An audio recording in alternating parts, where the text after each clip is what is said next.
Nos Animeureux est un podcast haut en couleur pour parler ensemble d'animation. Je suis Minerva.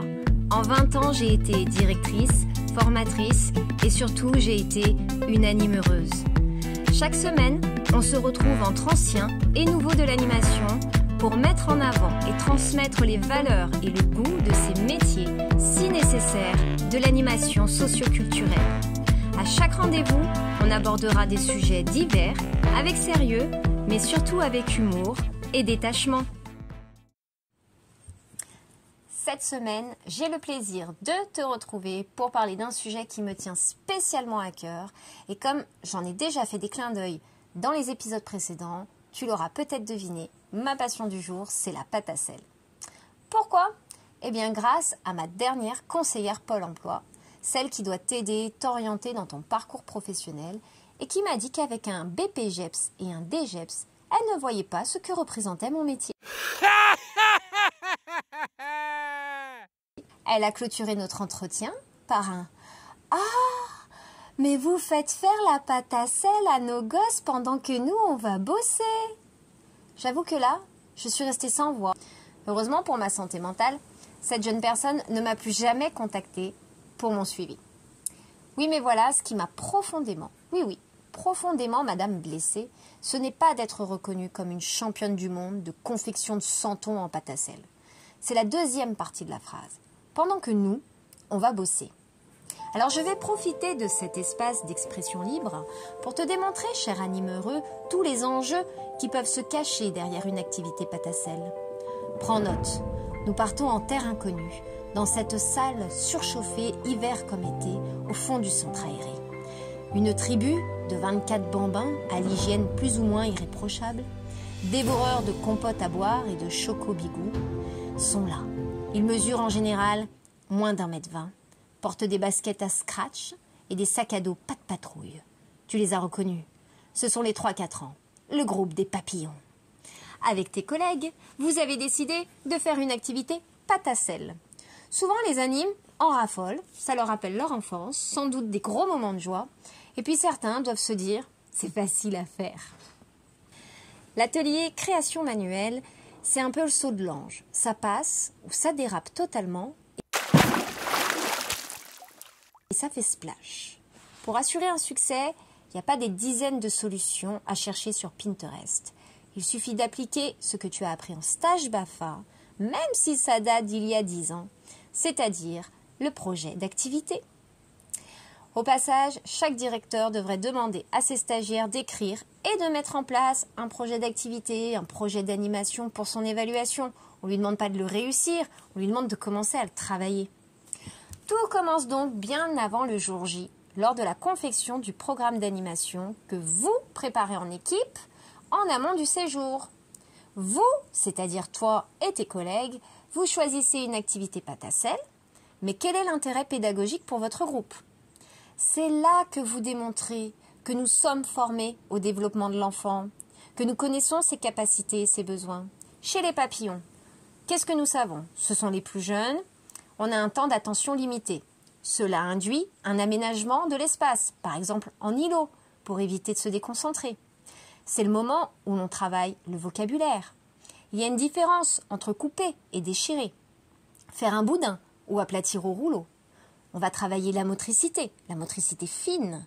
On va faire un peu de tambouille au milieu parce que c'est rigolo et qu'on a 3 ans. Et puis il y aura toujours mini relou, celui qui veut pas se salir les mains. Bah, c'est pas grave. Ta réussite dépendra de ta préparation. Anticiper en animation, c'est la clé du succès. En plus, cela te forgera de bonnes habitudes pour les autres aspects de ta vie. Qu'entend-on par préparation ? Avons-nous les locaux adaptés ? Faut-il acheter du matériel et en quelle quantité ? Ici, par exemple, toile cirée, moule, peinture et bien sûr, farine et sel. Et les saladiers ? Qui n'a jamais piqué un saladier au réfectoire et s'est fait enguirlander comme du poisson pourri par les agents de cantine ? De la même manière, décides-tu de confectionner la pâte avec les enfants ou en amont ?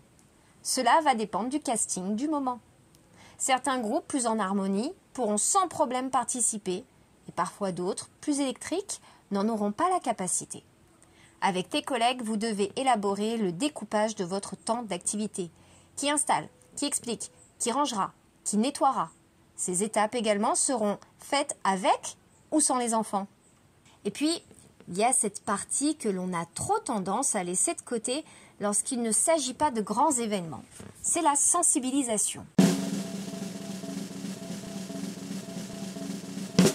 En gros, c'est l'annonce, la pub de ton activité. Elle est normalement inscrite sur le programme remis aux familles ou affichée à l'entrée. Mais cela ne suffit pas de la noter. Il faut l'agrémenter peut-être d'un modèle pour essayer de montrer au groupe ce que vous allez faire ou lui donner un nom particulier. Et on a tout à fait le droit d'être dans la fabulation. Rien ne t'empêche de venir avec ta médaille autour du cou de double champion du monde de façonnage de pâte à sel. Susciter l'envie, la curiosité des enfants et leur donner en plus des repères sur la chronologie de la semaine. Toutes ces questions, vous y répondrez en équipe en fonction du projet pédagogique de votre organisme. Si le mot d'ordre, c'est l'autonomie, coûte que coûte, et qu'en plus, il ne faut absolument pas salir les locaux de l'école qui vous accueillent, parce que les temps de ménage sont limités, et on sait que ça, on retrouve cette configuration de plus en plus aujourd'hui, il ne vous reste plus qu'à attendre les beaux jours pour endosser les tabliers, déménager dans la cour et commencer la tambouille. Voilà, on n'a pas encore commencé que déjà quelques gouttes de sueur perlent sur le front du jeune stagiaire qui croyait, comme la conseillère Pôle emploi, que c'était facile. C'est le jour J. 4, 3, 2, 1, 0. Tout est prêt. Vous avez coché les premières cases, mais il reste l'essentiel, c'est la menée d'activité. En général, dans la plupart de nos structures, on prône la pédagogie active ou dite scientifique. Pour résumer, il y a différents stades de découverte. Certains vont totalement découvrir cette matière magique. D'autres vont avoir l'envie de connaître la composition précise, la recette. Comme vous êtes animateur dans la branche socio-culturelle, vous avez pour mission non pas d'être un garde d'enfants, pendant que la conseillère Pôle emploi va au boulot, mais un acteur complémentaire de la famille et de l'école pour occuper intelligemment le temps de loisir. C'est une première partie, vous allez apprendre aux enfants une nouvelle technique, un nouveau geste, un nouveau vocabulaire, pour que chacun acquiert une nouveauté. L'esthétisme du résultat, franchement, on s'en fout. Ils ont 3 ans, on ne s'attend pas à voir de grands modélistes. On veut surtout qu'ils arrivent à suivre une suite de consignes précises et à réaliser un objet. Mais c'est pas fini, parce qu'on n'est pas à l'école justement.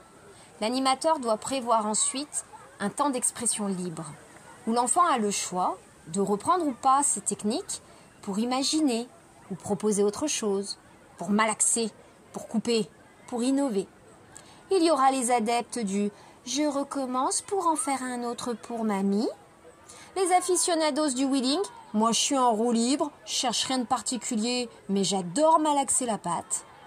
Et normalement, il y aura l'apprenti boulanger qui prépare sa fournée. Résultat, vous trouvez l'idée géniale et avec ceux qui veulent, on confectionne des pains, des croissants qui serviront pour tous à jouer à la dinette. Et voilà, ça y est, opération pédagogique réussie. Chacun a pu y trouver son bonheur et le groupe s'est emparé de la proposition pour un projet commun, la dinette. C'est parce que vous êtes des techniciens de la vie de groupe hors pair que vous êtes à présent 3 pour réguler le groupe entre le retour au calme, le nettoyage des mains, le rangement.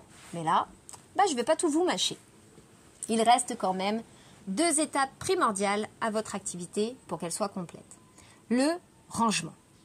Pas seulement faire la vaisselle, mais l'essuyer et la ranger. Une secrétaire vous a prêté un outil, rendez-lui aussitôt que vous n'en avez plus besoin. Les toiles cirées sont dehors à étendre. Elles doivent retourner en réserve bien pliées. Le rangement, ou plutôt l'absence de discipline dans une équipe en ce qui concerne le rangement, c'est une gangrène. Tout le monde range sa merde, si vous m'autorisez l'expression. Et quand je dis tout le monde, ce ne doit pas toujours être la même personne. parce que j'ai vu trop de stagiaires pratiques avoir passé plus de temps avec le balai et la vaisselle qu'avec les enfants. Pour clôturer, vous aurez besoin de faire l'évaluation de votre activité. Les points positifs, comment ont-ils été possibles et comment faire en sorte de s'en resservir de ces techniques qui fonctionnent. Et les points négatifs, comment trouver des stratégies nouvelles. Cela se fait en équipe entière, car vous avez besoin de faire alors des échanges de compétences entre vous pour évoluer et créer la dynamique du groupe. Pour guider ceux qui ont un peu le tournis, je propose de retrouver en lien sur le compte Instagram des Animeureux un téléchargement de modèles de fiches techniques autour du projet d'animation. Entraînez-vous, faites-en quelques-unes et après vous allez acquérir des automatismes de professionnels. N'hésitez pas à me laisser vos commentaires, vos retours sur des situations fantasques que vous avez vécues en l'absence d'organisation. Mais maintenant, je vais en venir à la deuxième partie de mon propos. La partie qui concerne un peu plus ma fameuse conseillère Pôle emploi. Pendant le Covid, on a parlé des petites mains essentielles, mais bizarrement, jamais ou si rarement, des animateurs, notamment employés par les mairies, qui ont pris le relais pour les enfants de soignants, par exemple, pendant des semaines, alors que les écoles étaient fermées. Alors si personne ne parle de nous, eh bien on va prendre la parole. Parce que la conseillère Pôle emploi, pour qu'elle garde son job ou qu'elle puisse trouver du travail aux parents, il faut qu'eux-mêmes ils aient des structures d'accueil de qualité pour confier leur progéniture en toute confiance. Oui, mais le reste de la société a-t-il conscience de la précarité de nos statuts avec le déploiement des CEE qui nous limitent, les 50 heures minimum de travail hebdomadaire payées au forfait, de la fatigue engendrée par la gestion de groupe en sachant que tous les problèmes de comportement que l'on décrit dans les foyers ou à l'école se retrouvent aussi dans nos structures. Alors sois fier d'être animateur, tu es essentiel dans la boucle éducative de notre société. Tu es plus ou moins jeune, déguisé en lutin, accroché à un sac à dos trop chargé. C'est sûr, c'est moins glamour que d'aller au boulot en escarpin ou en costume 3 pièces. Mais est-ce moins essentiel ? Je te laisse méditer sur ces belles paroles d'indignation que je ne dois pas être la seule à partager et t'invite à commencer par te donner déjà à toi-même, par ton professionnalisme, par ta posture, l'importance que tu mérites. La semaine prochaine, on abordera un sigle de notre jargon, le PJC. Pour les plus anciens, je pense que cela résonne, mais peut-être pas pour les animeureux tout neufs. Mais venez tous parce que vous verrez que le thème sera en résonance avec les grands sujets sociétaux du moment. Si vous avez aimé cet épisode, n'hésitez pas à le noter pour lui permettre d'exister, de le faire circuler au maximum par le podcast ou par la page Instagram de nos animeureux. Cette semaine, petite dédicace à tous ces parents qui vous regardent avec respect et gratitude à la fin de leur journée de boulot parce qu'ils ont conscience que vous aussi, vous avez abattu une journée de dingue et qu'en plus, vous avez encore de la pâte à sel dans les cheveux. Allez, bisous, à la semaine prochaine.